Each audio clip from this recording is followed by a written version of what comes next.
Hello my dear students, आप लोगों का इस नए क्लास में स्वागत है। आज की मैं अपनी इस नए क्लास में हम कुछ एग्जांपल्स करने वाले हैं, जिसमें मैं आपको बताऊंगा कि लिमिट के क्वेश्चंस जो एग्जाम में आते हैं उनको सॉल्व कैसे करते हैं और उनको सॉल्व करने का तरीका क्या होता है। सबसे पहले मैं आपको बता दूं कि आज हम लोग 3 क्वेश्चन सॉल्व करने वाले हैं। एक है आपका उदाहरण नंबर 12, जो आप क्लियरली देख सकते हैं स्क्रीन पे कि जुलाई 2019 में मार्च 2020 में पूछा गया था ये क्वेश्चन।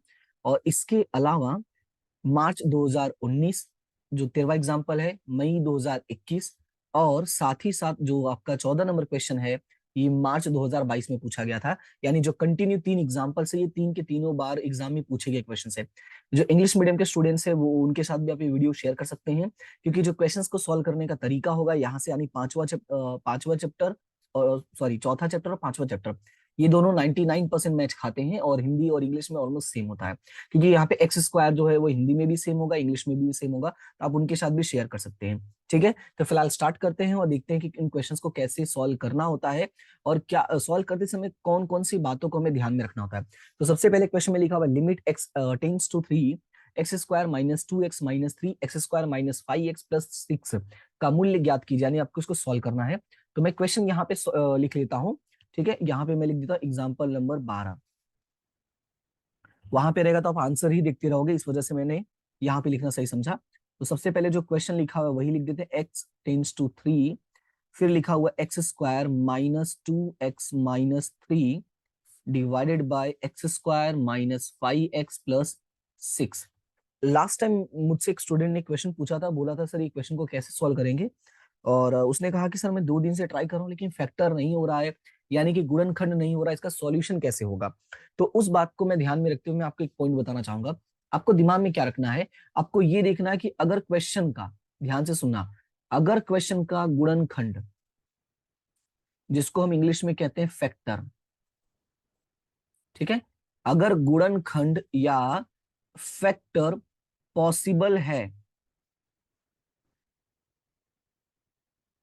तो सॉल्व करो। ठीक है, पॉसिबल है तो सॉल्व करो, और अगर पॉसिबल नहीं है, ध्यान से सुनना, अगर पॉसिबल नहीं है तो आपको करना क्या है, आपको बस डायरेक्ट एक्स की वैल्यू रख देनी है। क्या करना है आपको, डायरेक्ट एक्स की वैल्यू रखनी है। बस इतना ही बात को आपको दिमाग में रखना है कि अगर गुणनखंड पॉसिबल है तो सॉल्व करो, नहीं पॉसिबल है तो डायरेक्ट वैल्यू रख दो। यानी आपको ज्यादा माथापच्ची करने की जरूरत नहीं है। और उस स्टूडेंट ने जो मुझसे क्वेश्चन पूछा था वो आपके एक्सरसाइज का था, मैं आपको वो क्वेश्चन भी करवा दूंगा। उसमें डायरेक्टली सिर्फ वैल्यू रख के सॉल्व करना था और कुछ भी नहीं करना था। लेकिन अभी इस क्वेश्चन को देखोगे तो क्या इसका फैक्टर पॉसिबल है, हमें ये देखना है। तो अगर आप इस क्वेश्चन को ध्यान से देखोगे तो यहाँ पे पहला जो लिखा हुआ है x square minus 2x minus 3, और दूसरा x square minus 5x, sorry x square minus 5x plus 6, मैं आपको बता देता हूं इसको हम कहते हैं अंश और हम इसको कहते हैं हर। ठीक है, और इंग्लिश में इसको कहते हैं न्यूमरेटर और इसको कहते हैं डिनोमिनेटर। क्या कहते हैं, डिनो, पेन चेंज करना पड़ेगा क्योंकि रेड रेड मिक्स हो जा रहा है, डिनोमिनेटर। ठीक है, ये मैं आपको बता दे रहा हूँ जानकारी के लिए, मैंने कहा ना दोनों मीडियम के स्टूडेंट्स यूज कर सकते हैं इसलिए बता दे रहा हूं मैं। अब थोड़ा ध्यान से सुना, हमें क्या करना होता है ना, हमें न्यूमरेटर यहां सॉल्व करना होता है, यानी कि जिसको हम कहते हैं अंश, एक साइड अंश सॉल्व कर लेना और एक साइड हर सॉल्व कर लेना, डिनोमिनेटर। तो मैं डी लिख देता हूँ शॉर्ट में। जो आपका न्यूमरेटर है वो है x square minus 2x minus 3, और आपका ये है x square minus 5x plus 6। अब क्वेश्चन है कि इसको सॉल्व कैसे करेंगे। तो इनको सॉल्व करने का मैं वो तरीका बताता हूँ जो बचपन में हम लोग को बताया जाता था, या नॉर्मली बचपन में ये स्टूडेंट्स को सिखाया जाता है कि कैसे याद रखना है। आपको याद रखना है कि जो आपका फर्स्ट स्टेज है, यानी कि फर्स्ट पॉइंट, इसमें जो डिजिट होता है जिसको हम बोलते हैं अचल राशि, क्या बोलते हैं, अचल राशि, यानी कि कांस्टेंट वैल्यू, क्या बोलेंगे इसको, कांस्टेंट वैल्यू जो होता है उसका मल्टीप्लीकेशन हमें लास्ट वाले के साथ करना होता है। जैसे यहाँ पे कांस्टेंट वैल्यू 1 है और यहाँ पे 3 है, तो 3 × 1 करोगे तो ये 3 हो जाएगा।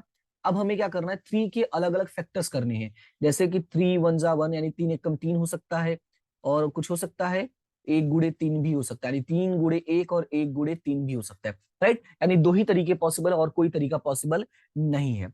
अब दूसरी बात याद रखनी है, मैथ का बहुत बेसिक रूल क्या, कि माइनस माइनस क्या होता है plus, minus plus is equal to minus, plus minus is equal to minus, और plus plus is equal to आपका प्लस होता है। यानी माइनस माइनस क्या होगा, प्लस होगा, और प्लस प्लस भी क्या होगा, माइनस होगा। यानी सेम है तो प्लस होगा और अपोजिट है तो माइनस होगा, सिंपल सा याद रखना है। अब ये क्यों बताया है वो भी मैं आपको यहाँ पे एक्सप्लेन करता हूँ, ध्यान से सुनना। अब क्वेश्चन में अगर ध्यान से देखोगे तो क्वेश्चन में देखने पे आपको पता चलेगा कि यहाँ पे भी माइनस है और यहाँ पे भी माइनस है, यानी फर्स्ट वाला भी माइनस है और लास्ट वाला भी माइनस है। तो हमारे पास दो ही पॉइंट है जिसमें फर्स्ट और लास्ट वाला माइनस में है। ये आपका फर्स्ट है और ये लास्ट है, ये बीच वाला हमें डिसाइड करना होता है। ये फर्स्ट है और ये लास्ट है, तो मैंने कहा ना कि फर्स्ट वाला भी माइनस में और लास्ट वाला भी माइनस में। मतलब क्या होगा, इसका सॉल्यूशन ऐसे बनेगा कि एक्स स्क्वायर माइनस फिर प्लस और ये माइनस, ध्यान से सुनना कैसे बनेगा, x square minus plus minus. अब सुनना, अब इसमें डिजिट क्या लिखेंगे, तो यहाँ पे है 3 एक कम 3 और यहाँ पे एक तिहाई 3, यानी 1 गुणे 3 और 3 गुणे 1। अब इन दोनों में से कौन सा वाला हमें लिखना होता है। अगर मैं एक लिखता हूँ, ध्यान से सुनना, अगर मान लो मैं गलती से एक लिखता हूँ और 3 लिखता हूँ, एक में से 3 गया तो आंसर आएगा +2, लेकिन हमारा तो यहाँ पे -2 है ना, मतलब कि ये वाला जो है वो पॉसिबल नहीं है। तो यहाँ पे हमें क्या लिखना होगा, तो यहाँ पे हमें फॉलो करने पड़ेगा फर्स्ट वाला। तो यहाँ पे लिखे -3x प्लस एक्स, यानी 1x लिखो या x लिखो, दोनों का मतलब सेम होता है, और यहाँ पे 3 हो जाएगा, राइट। तो इस तरीके से हमें गुणनखंड करना होता है। ये तरीका हमें बचपन में सिखाया जाता है, बहुत ही सिंपल तरीका है, एक दो बार प्रैक्टिस करोगे तो अपने आप आ जाता है, इसमें ज्यादा कुछ दिमाग नहीं लगाना होता है। अब क्या करना होता है, 4 जोड़ी बन गई है तो हमें दो दो का एक एक जोड़ा बना देना होता है, और उसमें से जो कॉमन है वो हमें कॉपी कर लेना होता है। जैसे कि एक्स स्क्वायर और 3x है, इसमें x कॉमन है, बाकी का हमें क्या कर देना है, कॉपी कर देना है। अब एक्स स्क्वायर यहाँ में से x ले लिए तो बचा क्या, x बचा, और यहाँ पे सिर्फ 3 बचा। अब यहाँ पे x-3, एक बात याद रखना कि जो पहला बॉक्स में बंद होगा वही आपका दूसरा बॉक्स में भी होगा। तो यहाँ पे तो ऑलरेडी x-3 है, यानी यहाँ पे आपको क्या कॉपी करना है, सिर्फ 1 कॉपी करना है। तो आपका जो सॉल्यूशन बनेगा वो बनेगा x-3 और बनेगा x+1। ये हो गया आपका फर्स्ट सॉल्यूशन, ठीक है। अब बात करते हैं दूसरे सॉल्यूशन की, तो सेम वही तरीका फॉलो करना है जो मैंने यहाँ पे लिखा हुआ है। और क्या लिखा है मैंने, एक्स स्क्वायर -5x है ना, तो मैंने क्या कहा कि पहले आपको फर्स्ट स्टेज और सेकंड का मल्टीप्लाई कर लेना है, तो ये आएगा आपका 6, यानी 1 गुणे 6। तो मैं यहाँ पे लिख देता हूं। अब इसको सॉल्व करने के तरीके हैं, 3 दूना 6, 6 एकम 6, और 2 तिहाई 6 और 1 गुणे 6। अब हमें ये देखना है कि हमें इन चारों में से कौन सा पॉसिबल है जो हमारे लिए सबसे सुटेबल हो। तो यहाँ पे देखोगे तो पहला माइनस है, दूसरा प्लस है, तो कौन से वाले में पहला और आखिरी ऐसा होता है, तो पहले वाले में देखोगे तो यहाँ माइनस है और यहाँ प्लस है, यानी जो जोड़ी बनेगी वो बनेगी माइनस माइनस प्लस, राइट। क्या जोड़ी बनेगी, माइनस माइनस प्लस। तो थोड़ा मैं इसको दूर से लिखता हूँ ताकि प्रॉपर लिखते बने, एक्स स्क्वायर फिर माइनस माइनस प्लस, राइट। अब इसमें से हमें कौन सा चूज करना है जिससे ऐसा बने, हमें यहाँ पे चाहिए 5, ठीक है। तो माइनस माइनस प्लस होता है, तो 6 1 7 हो जाएगा, 2 3 5 हो जाएगा, और 1 1 6, 1 6 7 हो जाएगा। यानी एक ये पॉसिबल है और एक ये पॉसिबल है। आप दोनों में से जो भी लेना चाहो ले सकते हो, पर ऑलवेज याद रखना कि पहले बड़ा वाला रखना है फिर छोटा वाला रखना है। तो उस हिसाब से हमें पहला वाला ज्यादा सुटेबल है। तो यहाँ पे लेंगे 3x, यहाँ पे लेंगे 2x, और यहाँ पे ले लेंगे 6। तो अब यहाँ पे सॉल्यूशन करोगे तो x दोनों में कॉमन है, दो दो जोड़ा बन गया है, तो x कॉमन है तो बचेगा क्या, x-3। मैंने कहा ना पहला x-3 आ गया तो दूसरा भी x-3 ही होगा। तो कॉमन क्या बनता है, तो x तो बचा ही है, यानी कि -2 कॉमन हो गया है। तो -2 कॉमन लोगे तो एक x बचेगा और 2 तिहाई 6 होता है। देखो ना यहाँ पे 2 है, यहाँ पे 6, और 2 तिहाई 6 होता है, और ये प्लस है और ये माइनस है, तो माइनस माइनस प्लस हो जाएगा, यानी आपका अंदर वाला जो साइन होगा वो माइनस होगा, और वो ऐसे भी कंफर्म करना है। क्लियर है। तो यहाँ पे जो सॉल्यूशन बना वो बनेगा x-3 और ये x-2, राइट। तो ये हो गया आपका सॉल्यूशन। सो आई होप कि ये आपको सॉल्यूशन समझ में आ गया होगा कि फैक्टर कैसे करना होता है। सबसे इजीएस्ट वे में मैंने एक्सप्लेन करने की कोशिश किया कि फैक्टर कैसे करना होता है। जब आपका न्यूमरेटर और डिनोमिनेटर आपको मिल जाता है तो अगला काम होता है इनको लिख लेना। तो x-3, x+1, फिर x-3 और x-2। तो x-3 कट गया, तो पहले यहां पे लिखना पड़ेगा x लिमिट, तो क्वेश्चन ऊपर था वही लिखना होगा, लिमिट x टेंड्स टू 3, ठीक है। तो x माइनस थ्री कैंसिल हो गया, तो ये क्या बचेगा, लिमिट x टेंस टू 3। याद रखना, अगर आप ये नहीं लिखते हो तो एग्जामिनर आपके मार्क्स कट कर देगा, ये लिखना कंपलसरी, ये कंडीशन है इस वजह से। तो यहाँ पे होगा x प्लस 1 और x माइनस 2, ठीक है। आपको याद रखना है कि जिस समय आप x की वैल्यू रखते हो उस समय से लिखना बंद कर देना है। जैसे अभी ये खत्म हो गया, अब मैं x की वैल्यू रखूंगा, तो ये हो गया 3 प्लस 1 और ये हो गया 3 माइनस 2। अब मैं नहीं लिखूंगा, ठीक है। तो 3 प्लस 1 कितना हो गया 4 और 3 माइनस 2 कितना हो गया 1, यानी जो आपका आंसर होगा वो क्या हो जाएगा 4 हो जाएगा। ये था आपका पहले क्वेश्चन का आंसर। आई होप कि आपको ये क्वेश्चन कैसे सॉल्व करना आपको वो पता चल गया होगा, राइट। अब चलते हैं अगले क्वेश्चन पे। अगला क्वेश्चन देखो क्या है। तो अगला क्वेश्चन हमारा है, ये रहा। अगला क्वेश्चन है x square 2x² plus x minus 3। क्या है, 2x² प्लस एक्स माइनस 3। तो चलते हैं अगले पेज पे और हम क्वेश्चन को लिख लेते हैं। तो यहाँ पे पहले मैं लिख लेता हूं एग्जाम्पल नंबर 13, ठीक है। क्वेश्चन था limit x tends to 1, 2x² plus x minus 3 divided by x² minus 1। अब थोड़ा ध्यान से देखना, इसके लिए कुछ फॉर्मूलाज भी आपको याद रहना चाहिए। तो जैसे जैसे फॉर्मूलाज आएगा मैं वैसे वैसे बताता जाऊंगा, नहीं तो आप भूल जाओगे। तो सबसे पहला देखोगे अगर, तो मैंने कहा एक न्यूमरेटर और डिनोमिनेटर आपको सॉल्व करना है, तो न्यूमरेटर यहाँ पे लिख देता हूँ, यानी ऊपर वाला अंश। तो 2x² प्लस एक्स माइनस 3, और दूसरा यहाँ पे लिखता हूँ x² माइनस 1। देखो कभी भी जो फैक्टर होता है वो 3 पदों का होता है, 2 पदों का नहीं होता है। 2 पद का जब भी आता है तो समझ जाना इसमें आपको क्या लगाना पड़ेगा, आपको कोई ना कोई फॉर्मूला यूज करना पड़ेगा। और जो फॉर्मूला है वो बचपन में हमें सिखाया गया होता है, याद नहीं होता है वो अलग बात है, तो मैं आपको यहाँ बता दूंगा। अभी देखो प्लस है और ये माइनस है, तो सबसे पहले मैंने क्या कहा कि आपको पहले और आखिरी वाले के साथ गुणा करना होगा, यानी ये आएगा आपका 6। और 6 का जो रिस्पॉन्स है वो 4 तरीके से होता है, 2 गुणे 3, 3 गुणे 2, 6 गुणे 1 और 1 गुणे 6, ठीक है। अब हमें देखना है पहला जोड़ी प्लस है, लास्ट वाला माइनस है। तो लास्ट वाला तो ये रहा माइनस और पहला जोड़ी ये रहा प्लस, यानी प्लस माइनस माइनस क्या हो जाएगा, पहले लिख देते 2x² plus minus minus. Clear है। अब लिखेंगे कैसे वो ध्यान से सुनना, ये 3 रहेगा ये तो कंफर्म है, अब यही 2 का हमें डिसाइड करना है। तो अपने पास 2 3 है, तो अगर मैं +2 -3 लिखता हूं तो आंसर तो माइनस एक आएगा, यानी फर्स्ट वाला जो है वो कैंसल। सेकेंड वाला अगर मैं लिखता हूँ 3 और 2, तो +3 -2 तो आंसर आएगा +1, यानी ये वाला पॉसिबल है। बाकी 2 की तरफ हमें जाने की जरूरत नहीं, क्योंकि 6 और 1 7 हो जाएगा, या 6 में से 1 माइनस करोगे तो 5 होगा, लेकिन हमें चाहिए कितना 1। तो यहाँ लिखेंगे 3x माइनस 2x। अब वही बात आ जाती, दो दो जोड़ी बना लो, सेम कॉपी पेस्ट करो, x कॉमन ले लोगे तो ये हो जाएगा आपका 2x प्लस 3, -1 कॉमन लोगे तो ये हो जाएगा फिर से 2x प्लस 3, राइट। तो यहाँ पे लिखेंगे 2x प्लस 3 और ये हो जाएगा x माइनस 1। ये हो गया आपका फर्स्ट सॉल्यूशन। अब सेकंड वाले में एक फॉर्मूला लगेगा, अगर इसको ध्यान से देखोगे तो फॉर्मूला कौन सा, ये है formula a² minus b²। a² यानी देखो पहला वाला x² है और दूसरा वाला 1 का स्क्वायर है। अब इसका फॉर्मूला होता है a प्लस बी, यानी कि x प्लस 1, फिर होता है a माइनस बी, यानी दूसरा होता है x माइनस 1। बहुत सिंपल है, ये सबसे इजीएस्ट होता है जो फॉर्मूला वाला होता है। अब हमें क्या करना है, सेम वही कॉपी पेस्ट करना है। तो limit x tends to 1, 2x plus 3, x minus 1 divided by x plus 1 और x माइनस 1, राइट। तो अब इसको x माइनस 1 कैंसिल हो गया, तो क्या बचेगा 2x प्लस 3 और x प्लस 1। हमें x की जगह पे क्या रख लेना है 1, तो 2 इंटू 1 प्लस 3, राइट। ये अभी मैं यहाँ पे लिखना पड़ेगा, मैंने कहा ना जब वैल्यू रखोगे उसके बाद मत लिखना। तो 2 इंटू 1 प्लस 1 और a1 प्लस 1, तो 2 इंटू 1 यानी 2 प्लस 3 और 1 प्लस 1 यानी 2, तो 2 प्लस 3 कितना होगा 5 डिवाइडेड बाय 2। तो ये हो गया हमारा आंसर, ये था हमारा नेक्स्ट क्वेश्चन का आंसर। अब चलते हैं अगले क्वेश्चन पे। तो अगला क्वेश्चन है हमारा क्वेश्चन नंबर 14, जो एग्जाम में पूछा था मार्च 2022 में। अब इसमें देखो बड़ा डिजिट डिजिट दिया है, तो इसको बढ़िया से सॉल्व करते हैं, ठीक है। थोड़ा ध्यान से देखना इसको।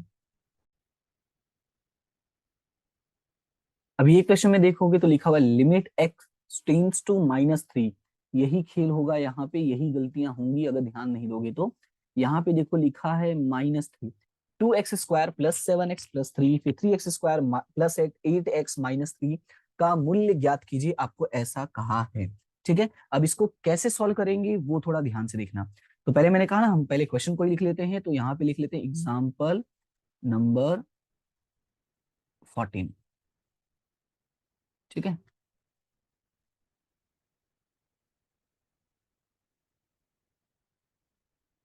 ओके। अब यहाँ पे देखो इसको सॉल्व कैसे करेंगे, पहले क्वेश्चन लिख लेते हैं, limit x tends to -3 2x² plus 7x minus नहीं सॉरी +3, फिर 3x² प्लस 8x-3। मैंने क्या कहा, मैंने कहा कि पहले दोनों अलग अलग लिख लिया करो, आपका जो अंश और हर होता है यानी कि न्यूमरेटर और डिनोमिनेटर। तो यहाँ पे मैं लिख लेता हूँ 3x² प्लस 8x-3। अब यहाँ पे देखोगे तो यहाँ पे 2 है, यहाँ पे 3 है, यानी 2 × 3 करोगे तो 6 होगा, और 6 को हम कई तरीके से लिख सकते हैं, 2 × 3 = 6, 3 × 2 = 6, और 1 × 6 = 6, और 6 × 1 = 6। ठीक है, इसके अलावा इसको भी लिख लेते हैं 3 × 3 यानी 3 × 3 = 9।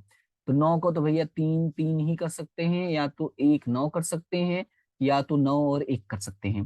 अब ध्यान से सुनना, ये कर लिया का आसान होगा, गलतियां 0% होंगी। ठीक है, भरोसा रखो, ट्राई मारो, 4-5 क्वेश्चन में नहीं बैठता है तो जैसा मन हो वैसा करना, एक बार ट्राई करने में क्या जाता है, एग्जाम नजदीक है, कुछ ऐसा करो कि तुम्हारा एकदम ना कमाल हो जाए। ठीक है, तो चलो थोड़ा सा आगे देख लेते हैं इसको कैसे करना होगा। मैंने कहा कि यहाँ भी प्लस है, यहाँ पे भी प्लस है, मतलब दोनों जगह प्लस प्लस ही है। तो खेला क्या खेलना है कि यहाँ पे हमें ये वाला चूज करना है, पहला और आखिरी दोनों क्या होना चाहिए, प्लस होना चाहिए। तो पहला और आखिरी अगर हमको दोनों प्लस रखना है तो उसके लिए हमें क्या करना होगा वो नीचे देखो। तो इसको पहले क्या लिखेंगे, तो पहले लिखेंगे 2x² प्लस प्लस प्लस। तो अब प्लस प्लस क्या, तो 3 2 5 पॉसिबल नहीं है, 3 2 5 पॉसिबल नहीं है, 6 1 7 पॉसिबल है, 6 1 7 पॉसिबल है। मैंने कहा कि पहले हमेशा बड़े वाले को रखा करो। तो ये हो जाएगा 6x + 1x + 3, राइट। तो अब मैंने कहा था दो दो की जोड़ी बना दो, दो दो की जोड़ी बनाओगे तो 2x हो जाएगा, और ये हो जाएगा x + 3, और यहाँ पे +1 कॉपी कर दोगे तो अंदर तो x + 3 ही बचेगा। जैसा कि मैंने कहा था ये दोनों आपका क्या होना चाहिए, सेम होना चाहिए। तो ये हो जाएगा x + 3 और ये हो जाएगा 2x + 1। ठीक है, तो ये हम ऐसे लिख लेंगे। उसके बाद अब इसको सॉल्व करते हैं, तो इसको सॉल्व करना मैंने बताया आपको, लेकिन ये प्लस है और ये माइनस है, तो ऊपर फिर से चलो देखो प्लस और माइनस में क्या है। तो पहला वाला प्लस है और आखिरी वाला माइनस, यानी ये वाला जोड़ी बनेगा प्लस और माइनस। तो हमें कुछ इस तरह से अरेंजमेंट करना है कि प्लस और माइनस होना चाहिए। तो प्लस और माइनस, अब देखो 3 3 प्लस प्लस माइनस 0 हो जाए, यानी ये तो कतई पॉसिबल नहीं है। 9 1, 9 में से 1 गया तो बचेगा +8, लेकिन 1 में से 9 गया तो बचेगा माइनस, क्योंकि दूसरा वाला माइनस होगा। कैसे देखो, 3x² प्लस माइनस माइनस, तो यहाँ पे तो -3 कंफर्म है। हमें दिमाग में रखना है कि यहाँ पे उनको माइनस रखना है। अगर मैं यहाँ पे -9 रखता तो आंसर -8 आएगा, इसलिए हम यहाँ पे लिखेंगे -1x। तो यहाँ पे क्या होगा, +9x। अब वही बात आ जाती है कि दोनों में कॉमन क्या है, तो दोनों में 3 कॉमन है और x कॉमन है। तो ये हो जाएगा x + 3, ये -1 कॉमन लोगे तो ये भी हो जाएगा x + 3, यानी जो आपका सॉल्यूशन बनेगा वो बनेगा x + 3 और 3x-1। अब क्वेश्चन को हमें क्या करना है, फ्रेम कर देना है। कैसे लिखेंगे, लिखेंगे limit x tends to -3 x + 3 2x + 1 divided by x + 3 और 3x-1। x + 3 x + 3 कैंसिल हो गया, तो यहां लिखेंगे limit x tends to -3 2x + 1 और 3x-1।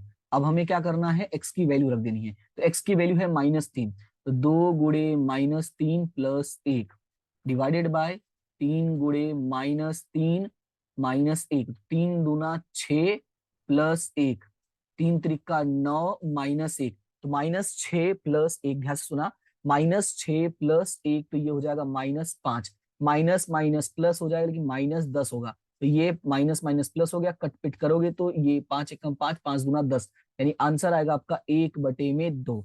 ये हो गया आपका छोटा सा सॉल्यूशन, राइट। तो उम्मीद करता हूं कि आपको ये क्लास अच्छा लगा होगा, समझ में आ गया होगा। और इस क्लास का मेन टारगेट था आपको गुणनखंड भी सिखाना, मतलब कि सवाल तो करवाना ही था, गुणनखंड भी सिखाना था। अब इसी के बेस पे आप कई सारे क्वेश्चंस को सॉल्व कर लेना। मैं नेक्स्ट क्लास में कुछ अलग तरीके के क्वेश्चंस लेकर आऊंगा, क्योंकि टारगेट यही है कि इस चैप्टर में जितने भी तरीके के क्वेश्चंस हैं, मैं आपको सभी तरीके के क्वेश्चंस को एक एक बार रूबरू करवा दूं, ताकि आपको आइडिया लग जाए कि क्वेश्चंस को सॉल्व कैसे करना होता है। ठीक है, तो फिलहाल आज के लिए इतना ही, मिलते हैं नेक्स्ट क्लास में। तब तक के लिए thank you so much and have a good day. Like share subscribe करते रहना, ये चीजें भूलना मत बिल्कुल। ठीक है, एग्जाम के लिए आपको ऑल द बेस्ट अभी से मैं देते रहूंगा, ताकि जो कहते हैं ना कि शुभ जो होता है वो आपके साथ अभी से बना रहे और सब कुछ अच्छा हो।